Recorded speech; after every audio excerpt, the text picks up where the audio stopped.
حضرت عمر اور رمضان المبارک کا واقعہ۔ ہمارے چینل روشن ایمان کو سبسکرائب کریں اور بیل آئیکن ضرور دبائیں تاکہ ہماری ہر آنے والی نئی ویڈیو سب سے پہلے آپ تک پہنچے۔ حضرت ابو ہریرہ رضی اللہ تعالیٰ عنہ فرماتے ہیں بھوک زیادہ لگتی تھی نا جب مجھے، تو میں حضرت عمر سے، ابو بکر سے، عثمان، مولا علی سے کوئی مسئلہ پوچھ لیتا تھا، اور جب میں مسئلہ پوچھتا تھا تو وہ مجھے روٹی کھلا دیتے تھے۔ جب میں ان سے مسئلہ پوچھتا تو وہ مجھے، حضرت ابو ہریرہ فرماتے ہیں مجھے بھوک لگی، میں حضرت عمر کے پاس گیا، ان سے مسئلہ پوچھا۔ ان کا رواج تھا جب میں مسئلہ پوچھتا تو پہلے روٹی کھلاتے۔ ہمارے بزرگ یہ فرماتے ہیں کہ کھانے کھلا کے دین پڑھاؤ، صرف تمہارا کتب خانہ نہیں کھلا ہونا چاہیے، تمہارا دسترخوان بھی کھلا ہونا چاہیے۔ کسی نے نبی پاک صلی اللہ علیہ وسلم سے پوچھا تھا بہترین مسلمان کون ہے؟ حضور نے فرمایا جو سلام لینے میں پہل کرے اور روٹی زیادہ کھلائے، جو روٹی سے ہر وقت فکر کرے یار تو روٹی کھا لے، روٹی کھانے کی طرف توجہ دلائے۔ کھلانا سنت ہے، زیادہ کھانا اس میں بھی فرق رکھے۔ تو نبی پاک صلی اللہ علیہ وسلم کے صحابی حضرت ابو ہریرہ رضی اللہ تعالیٰ عنہ فرماتے ہیں میں نے حضرت عمر سے مسئلہ پوچھا، میں نے کہا حضور مسئلہ بتائیں، تو کہتے پہلے ان کی عادت تھی جب میں مسئلہ پوچھتا تو روٹی بھی کھلاتے، آج انہوں نے مسئلہ ہی بتایا ہے، روٹی کوئی نہیں کھلائی۔ تو مجھے کہنے لگے ابو ہریرہ تو سوچتا ہوگا روٹی نہیں اس نے پوچھی، تو نے کب سے کھانا نہیں کھایا؟ میں نے کہا صبح سے۔ تو جناب عمر کہنے لگے میں نے کل صبح سے نہیں کھایا، چل ابو بکر صدیق کے گھر مسئلہ پوچھتے ہیں۔ کہتے جناب صدیق اکبر کے دروازے پہ گئے، جا کر کے ان سے مسئلہ پوچھا۔ ان کی بھی عادت تھی جب کوئی مسئلہ پوچھنے جاتے تو دسترخوان بچھا لیتے، کہتے آؤ روٹی بھی کھلاتا ہوں مسئلے بھی بتاتا ہوں۔ کہتے ہیں گئے تو انہوں نے بھی مسئلہ بتایا، روٹی کوئی نہ پوچھی۔ تو کہنے لگے عمر ابو ہریرہ تم لوگوں نے کل پرسوں سے نہیں نہ کھایا ہوگا، اور ابو بکر کو 4 دن گزر گئے ہیں، تھوڑا سا دودھ ملا ہے یا کھجور ملی ہے، روٹی کوئی نہیں ملی، چلو در رسول پہ چلتے آؤ حضور کی بارگاہ۔ کہتے ہیں نبی پاک کی بارگاہ میں آئے، حضور نے چہرے دیکھے، کریم سے مسئلہ نہیں پوچھنا پڑا۔ میرے مصطفیٰ کریم نے فرمایا بھوک لگی ہوئی ہے تم تینوں کو، 3-4 دن ہو گئے؟ اللہ کے رسول نے فرمایا مجھے پورا ہفتہ ہو گیا ہے۔ سبب کچھ اور ہے جس کو تو خود سمجھتا ہے، زوال بندہ مومن کا بے زری سے نہیں، بھوک نقصان کا وجہ نہیں بنی، وجہ کوئی اور بنی ہے۔ رشوتیں جو بازار گرم ہوئے ہیں لوٹ مار کے، یہ روٹی کے لیے نہیں، یہ زیادہ کھانے کے لیے، یہ بینک بیلنس کے لیے گرم ہے۔ یہ لوٹ مار کا مقصد کوٹھیاں بنانا ہے، روٹی کا تو رب کریم کا وعدہ ہے۔ جو روز روتا ہے شام کو کہ میرا کاروبار کوئی نہیں، اصل میں کہتا ہے بنگلہ کوئی نہیں، اصل میں کہتا ہے کار کوئی نہیں، پجاروں کوئی نہیں، روٹی تو اللہ عطا فرماتا ہے، اس کا وعدہ ہے۔ فرمایا حضور نے 3 دن بیت گئے، چلو میرا بے تکلف صحابی ہے ابو الحسن انصاری، وہ بڑے نصیب والے ہوتے ہیں جن کو میرے نبی پاک خود کہتے تھے کہ تیری فلانی ذمہ داری ہے۔ اس زمانے کا تو کسی کو کہہ دیا جائے تیری ذمہ داری ہے تو کہتا ہے یہ تو پھٹی ڈالنے لگ گیا، یہاں سے تو چھٹی کر دینی چاہیے۔ خوش ہوتے تھے صحابہ کہ ہماری ذمہ داری لگی۔ کہتے ہیں حضرت ابو الحسن انصاری کے گھر گئے، نبی پاک نے فرمایا بھوک بڑی لگی ہے کھانا لا۔ کہتے ہیں حضور نے اسے کہا تو اس آدمی کو تو وجد ہی ہو گیا، اس نے کہا میرے اتنے نصیب کہ حضور کا یہ کھانا کھلا۔ آؤ دیکھو دنیا والوں، آج جو سب سے زیادہ عزت والا ہے وہ میرا مہمان بنا ہوا ہے۔ فرماتے ہیں وہ دوڑے گئے، بکری اٹھائی، ذبح کی، بیوی کو کہنے لگے روٹی تیار کر، ادھر کھجوریں توڑی، انگور توڑے، کہنے لگے حضور آپ جب تک تناول کریں تب تک کھانا پک جاتا ہے۔ حضرت عمر کہتے ہیں روٹی پک کے آئی، بڑا پیارا گوشت، بڑا اچھا سالن، بڑا خوبصورت خلوص والا کھانا۔ فرماتے ہیں میں نے بڑا ہی کھایا۔ نبی پاک نے نا ایک روٹی لی اور چھوٹی چپاتی، تھوڑا تھوڑا سالن کونوں سے، اور جب نبی پاک نے کھا لیا تو حضور کی آنکھوں میں آنسو آئے۔ حضرت عمر کہنے لگے حضور روئے کیوں؟ نبی پاک نے فرمایا سوچتا ہوں 7 دن کے فاقے کے بعد کھایا ہے، پر ڈرتا ہوں رب اس کا حساب پوچھے گا تو جواب کیسے دینا ہے، اس کا حساب بھی تو دینا ہے نا جو کھایا ہے۔ تو حضرت عمر فاروق کے ہاتھ میں کچھ چیز تھی، زور سے زمین پہ ماری، کا محبوبہ 7 دن کے بعد بھی روٹی کھائے تو حساب دینا ہے۔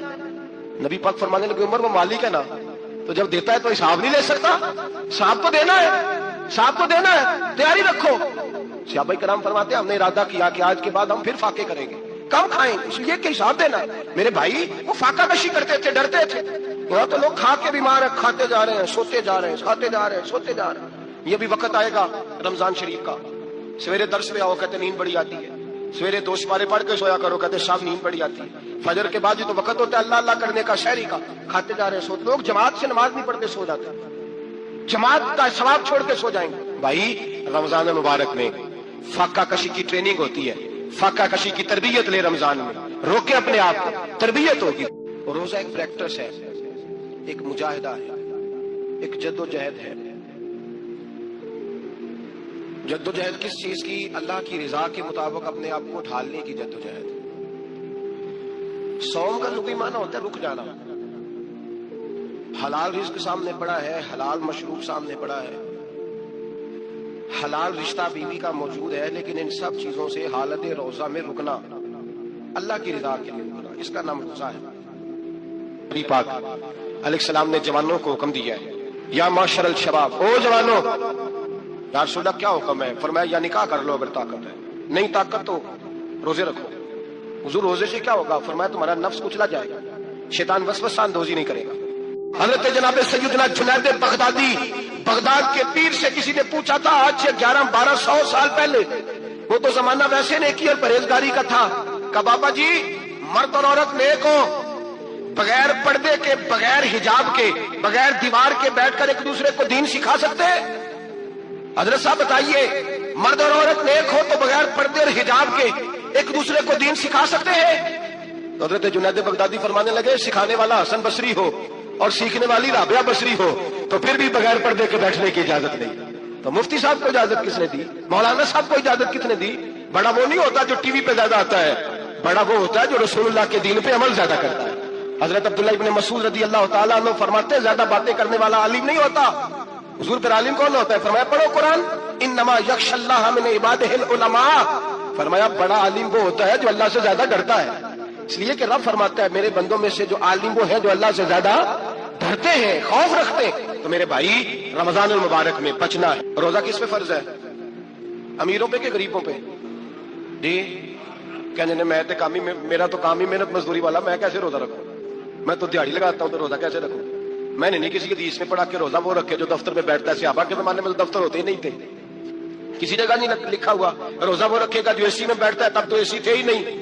حضرت ابوبکر صدیق رضی اللہ تعالیٰ عنہ سے لے کر جناب بلال تک سارے اپنے ہاتھ سے کام کرتے تھے، سارے اپنے ہاتھ سے کام کرتے تھے، سارے۔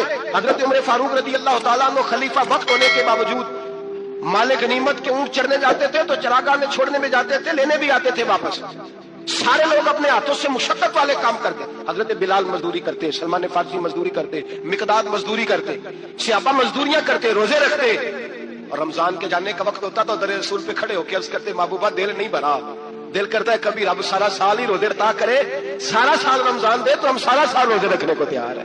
جذبہ تھا، طاقت تھی، ہمت تھی۔ میرے نبی پاک نے فرمایا لکل شیء زکات و زکات الجسد الصوم، فرمایا ہر شے کی زکات ہوتی ہے، وجود کی زکات روزہ ہے، روزے رکھو جسم کی زکات نکل جائے گی۔ فاقہ کرنا بھی میرے نبی پاک کی سنت ہے، مسواک کرنا بھی سنت ہے، اور فاقہ کرنا بھی، مسواک والی سنت زیادہ اپناتے ہیں لوگ، فاقہ کرنا بھی نبی پاک کی سنت ہے۔ ایک صاحب مجھے کہنے لگے جناب بیٹھ کے کھانا حضور کی سنت ہے، میں نے کہا کبھی کبھی نہ کھانا بھی نبی پاک کی سنت ہے، نہ کھانا بھی حضور کی سنت ہے۔ اور ہمارے فقہاء نے لکھا ہے جو روٹی زیادہ کھاتا ہے اس میں دو باتیں پیدا ہو جاتی ہیں، کیا کیا؟ ایک بولتا زیادہ ہے، دوسرا سوتا زیادہ ہے، غافل ہو جاتا ہے۔ فقہ اور حکیم اطباء ڈاکٹر کہتے ہیں کہ پیٹ خالی رہے نا جس آدمی کا، اس کا حافظہ مضبوط ہوتا ہے، اس کے ذہن کی گرہ کھلتی ہے، زیادہ کھانے سے تو خماری چڑھتی ہے۔ رمضان المبارک وہ عزت اور عظمت والا مہینہ ہے جس کا تعارف کسی عام آدمی نے نہیں، رب کریم کے قرآن نے بیان فرمایا ہے اور میرے مصطفیٰ کریم کی زبان اطہر نے بیان فرمایا ہے۔ لیکن آنے سے پہلے بخاری مسلم میں حدیث ہے، حضرت سلمان فارسی رضی اللہ تعالیٰ عنہ کہتے ہیں رمضان شروع ہونے سے پہلے نبی پاک نے ہمیں مسجد میں بلایا اور خطبہ ارشاد فرمایا باقاعدہ، اور ارشاد فرمایا لوگوں تم پر ایک مہینہ آنے والا ہے جس میں اللہ اپنے بندوں پر خاص قسم کی رحمتوں کا نزول فرماتا ہے۔ خود رسول پاک نے ہمیں کس قدر زیادہ اس مہینے کا اکرام کرنا ہے اور کس قدر زیادہ اس کو اہمیت دینی ہے اور کس قدر زیادہ ہمارے لیے وہ باعث عظمت ہے کہ جس مہینے کے فضائل خود رسول پاک علیہ السلام نے بیان فرمائے۔ اور نبی پاک صلی اللہ علیہ وسلم نے فرمایا کہ اس مہینے میں تم نفل پڑھو گے تو اللہ فرض کے برابر ثواب عطا فرمائے گا، اور فرض کا ثواب اللہ 70 گنا عطا فرمائے گا۔ کتنا بولیے؟ تو صحابہ کا مزاج یہ تھا کہ جہاں انہیں پتہ چلتا تھا نا اس نیکی کا ثواب زیادہ ہے تو وہ بھاگ کر اس نیکی کی طرف توجہ کرتے تھے۔ آپ صحابہ کی سیرت کی کتابیں دیکھیے، حضرت انس بن مالک رضی اللہ تعالیٰ عنہ فرماتے ہیں جب نبی پاک علیہ السلام نے رمضان کی شان بیان کی تو صحابہ کا یہ مزاج بن گیا کہ وہ اپنے سارے کام رمضان سے پہلے سمیٹ لیتے تھے، رمضان شریف سے پہلے سارے کام سمیٹ لیتے، لینے دینے کے معاملات صاف کر لیتے، خریداری ہو جاتی، گھر کے اندر کوئی کام کرانا ہوتا تو وہ رمضان سے قبل کرا لیتے۔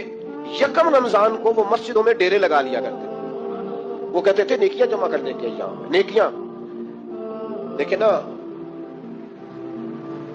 سب سے مصروف ترین زندگی ہمارے نبی پاک صلی اللہ علیہ وسلم کی زندگی ہے۔ 23 سالوں میں نبی پاک علیہ السلام نے 2300 سالوں سے بھی زیادہ کام کیا۔ بڑا مصروف وقت تھا حضور کا، تین زندگی نبی پاک کی، اس کے باوجود اللہ کے رسول ہر سال 10 دن کا اعتکاف کرتے تھے، ہر سال۔ ایک سال جہاد پہ گئے تھے، اعتکاف نہیں ہو سکا، اگلے سال میرے نبی پاک نے 20 دنوں کا اعتکاف فرمایا۔ میرے نبی پاک صلی اللہ علیہ وسلم نے فرمایا 11 مہینے جنت سجائی جاتی ہے، اور پھر رمضان میں اللہ اپنے بندوں کے لیے جنت کے دروازے کھول دیتا ہے۔ 1 گھنٹہ پہلے صفائی کرتے ہیں مہمان نے آنا ہو تو، 1 گھنٹہ، ورنہ بچے دوبارہ سے پھر چیزیں بکھیر دیں گے۔ 1 گھنٹہ پہلے صفائی ہوتی ہے، لمبی نہیں، لیکن میرے نبی پاک نے فرمایا رمضان کے لیے رب کریم 11 مہینے جنت کو سجاتا ہے۔ چھوٹی بات ہے، روزے آ گئے، معمولی حیثیت ہے۔ ہم لوگ انہی معاملات میں، میں منع کرتا ہوں، ہمیشہ منع کرتا ہوں، آپ کو ہر سال منع کرتا ہوں، میں پابندی سے 1-2 اخبار ڈیلی دیکھتا ہوں۔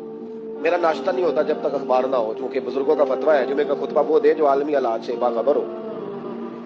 ہم کوئی رسمی تقریر نہیں کرتے کہ لوگوں کو کہیں کہ روزے آ گئے تو کون سا مہینہ چل رہا ہے تو مہینے کے حساب سے خطاب ہو۔ رسول اللہ صلی اللہ تعالی علیہ وسلم کی امت کے جو ذمہ دار اور پہرے دار ہوتے ہیں انہیں امت کی پہرے داری کرنی ہوتی ہے، اس لیے وہ یہ نہیں دیکھیں گے کہ کون سا موضوع چل رہا ہے اس پر میں نے 1 گھنٹہ گزارنا ہے، ترجیحات پر بات ہوگی۔ بات یہ کر رہا تھا کہ میں رمضان شریف میں اخبار نہیں دیکھتا، میری اپیل ہے آپ سے کہ آپ رمضان شریف میں نہ رمضان ٹرانسمیشن بھی نہ دیکھیں، ٹی وی پہ خبریں بھی نہ سنیں، سارا سال سنیے خبریں۔ ہماری خبریں سننے سے ملک میں کیا انقلاب آ گیا، یا وہ جو ہم نے چوک میں کھڑے ہو کے تجزیہ کیا تھا اس سے کتنے لوگ سنور گئے۔ چھوڑیں، جتنا وقت ملے وہ آ کے مسجد میں بیٹھے، اللہ کے گھر میں وقت گزاریں، ٹائم دیں۔ عبادت آپ کو زندہ کرے گی، روحانیت پیدا کرے گی، توانائی آئے گی، خوبصورتی آئے گی آپ کے اندر، آپ زندہ رہیں گے۔ دنیا داری دلوں کو مردہ کرتی ہے، قرآن کی تلاوت، اللہ کا ذکر، مسجد کی حاضری روح اور دل کو زندہ کر دیا کرتا ہے۔ مسجد میں بیٹھے۔ حضرت عائشہ صدیقہ رضی اللہ تعالیٰ عنہ فرماتی ہے، تفسیر روح البیان میں موجود ہے، کہتی ہے ایک دن حضور اچانک میرے ساتھ آرام فرماتے، بستر سے اٹھے نکل گئے۔ ہمیشہ نبی پاک علیہ السلام کا طریقہ مبارکہ تھا، جب رات کو تہجد کے لیے اٹھتے تو کہتے ابو بکر کی بیٹی حق تیرا ہے، وقت تیرا ہے، پر اگر تو اجازت دے تو میں اپنے اللہ کو راضی کر لوں۔ آج حضور نے پوچھا ہی نہیں، بستر سے اٹھے چلے گئے۔ کہتی میں اٹھی، میں نے دائیں بائیں دیکھا، محبوب نظر نہ آئے۔ حضور کی تامت استعمال شدہ پڑی تھی، وہ تامت میں نے اٹھا کے اوڑھ لی اور میں نکل گئی حضور کو تلاش کرنے۔ کہتی ہیں جب میں باہر گئی مسجد نبی شریف کے ساتھ جنت البقیع کی جانب، نبی پاک سجدے میں تھے۔ کہتی ہے میں گئی، تھوڑی دیر کھڑی ہوئی، حضور نے آہٹ سنی تو پوچھا تو کون ہے؟ میں نے کہا میں عائشہ ہوں۔ تو محبوب نے فرمایا یہ عائشہ کون ہے؟ میں نے کہا یا رسول اللہ میں آپ کی زوجہ۔ فرمایا زوجہ کیا ہوتی ہے؟ یا رسول اللہ میں ابو بکر کی بیٹی۔ تو نبی پاک نے فرمایا یہ ابو بکر کون ہے؟ حضرت عائشہ کہتی ہے میرا کلیجہ پھٹنے کو آیا، میں وہاں سے پریشان حال واپس آئی۔ جب میں گئی تھی تب بھی ہلکی ہلکی بارش تھی، واپس لوٹی تو پھر بھی ہلکے ہلکے قطرے بارش کے گر رہے تھے۔ میں آ کے ہامتی کامتی بیٹھ گئی، تھوڑی دیر گزری تو نبی پاک تشریف لے آئے۔ تو حضور صلی اللہ تعالیٰ علیہ وسلم نے مجھے پریشان دیکھا تو عائشہ کیا ہوا؟ کہ حضور آج وہ ہوا ہے جو کبھی نہیں ہوا۔ یا رسول اللہ میں پریشان ہو گئی۔ حضور عجیب بات ہے، میں گئی ہوں، آپ نے پوچھا کون ہے تو میں نے کہا میں عائشہ کا۔ عائشہ کون؟ آپ کی زوجہ۔ فرمایا زوجہ کون؟ ابو بکر کی بیٹی کا۔ ابو بکر کون؟ اور پھر حضور میں گئی ہوں تو میرے کپڑے بھیگ گئے، آپ آئے تو کپڑے خشک گئے، سمجھ نہیں آئی۔ تو لفظ سنو حدیث کے، نبی پاک نے فرمایا عائشہ لی مع اللہ وقت، میرا اپنے اللہ کے ساتھ ایک وقت ہوتا ہے۔ کس کے ساتھ؟ آج میرا دوستوں کے ساتھ وقت ہے، آج میرا گھومنے کا وقت ہے، آج میرا خوش گپیوں کا وقت ہے، آج میرا سیاحت کا وقت ہے، آج میرا پکنک کا وقت ہے۔ میرے نبی پاک نے فرمایا لی مع اللہ وقت، عائشہ میرا اپنے اللہ کے ساتھ، میرا اپنے اللہ کے ساتھ ایک وقت ہوتا ہے۔ اس وقت نہ وہاں کوئی فرشتہ آ سکتا ہے، نہ کوئی نبی اور مرسل آ سکتا ہے۔ جب فرشتہ اور نبی نہیں آ سکتے تو عائشہ اور ابو بکر کیسے آ سکتے ہیں؟ تو کہا یا رسول اللہ پھر وہاں ہوتا کون ہے؟ تو حضور فرمانے لگے ایک میں ہوتا ہوں، دوسرا میرا رب ہوتا ہے، تیسرا کوئی موجود نہیں ہوتا۔ امت کو درس دیا ایک وقت 24 گھنٹوں میں ایسا لایا کر جس میں تو اپنے رب کو دکھڑے سنائے، جس میں تو دعائیں مانگے، جس میں تو عرض و نیاز کرے، جس میں تو اپنے گناہوں کی معافی چاہے۔ اعلیٰ حضرت کے والد گرامی سے کسی نے پوچھا، مولانا نقی علی خان صاحب سے، کہ حضرت جی فرعون 500 سال ہی حکومت کر گیا، 500 سال ہی حکومت کر گیا، اللہ کا مقابلہ کرنے والا پکا کافر بے ایمان۔ تو آپ فرمانے لگے ملا رومی کی وہ کتاب پڑھو مثنوی، جس میں انہوں نے لکھا ہے کہ جب ساری دنیا سو جاتی تھی تو فرعون اٹھ کے مسلح پہ بیٹھتا تھا، کہتا تھا یا اللہ معاف کر دے، رب تو ہی ہے، گناہگار بڑا ہوں پر مہربانی کر۔ روز معافیاں مانگتا تھا تو رب کریم کی قدرت نے مہلت دی کہ روز توبہ کرتا ہے، چلو ایک دن سچی بھی کاری جائے تو اچھا ہے، اللہ نے مہلت دی۔ اور میرے بھائی اگر تو روز رات مصلی پہ بیٹھے تو تجھے مہلت ملے، عذاب نہ آئے۔ اگر تو اپنے رب کے ساتھ تنہائی کرے تو اللہ تجھے مہلت دے، سزا نہ دے۔ لیکن ہم یہ وقت نکالتے ہی نہیں، اللہ کے ساتھ معیت کا ہمارا مزاج ہی نہیں۔